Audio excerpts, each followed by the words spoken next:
Let's head back to Kirkland, Washington and the Sweet 200 collection.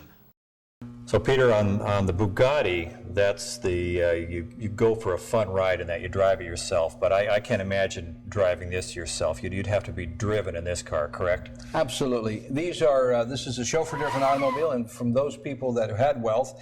And it's funny, the difference between the poor and the wealthy was a lot greater than before the Depression, and these were the cars that those people with money had. This particular car, though, belonged to Vincent Reggio, who later became president of American Tobacco. That's also the reason that it's got this color.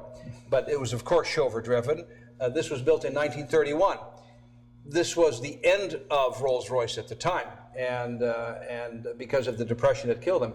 But this was the style they used to use, and this is how they were driven. Open front town car, they call it. The chauffeur was sometimes in the elements. He could get a cover, but most people preferred to keep him in the open. In fact, there are town cars in there that don't have a top at all, and the chauffeur was out in the weather. You say the end of Rolls Royce in 31. Well, end of Rolls Royce for America. You see, Rolls Royce was built in Springfield, Massachusetts during the 20s and ended until 1931. They were the same car, with the exception of the coach builders were American. This is a Brewster body. The lights, the wheels are buffalo wire wheels. The lights are Hall American. They're 6 volts. They're center gear change. They're 3-speed instead of 4-speed, but the quality was the same, and the quality of the doors and coachwork is incredible at the time.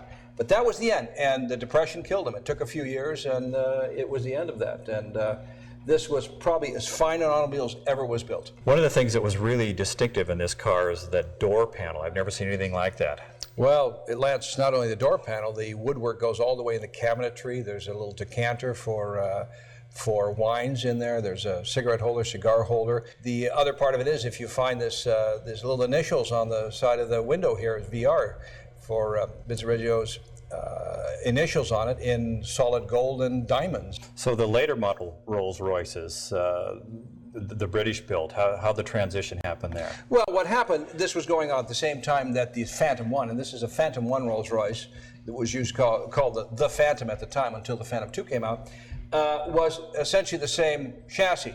Later what happened, they started just shipping chassis here, and the new P2, which is the car that followed this, and then Brewster would continue to build bodies, but the chassis, they didn't have the money to retool for the American version of the P2.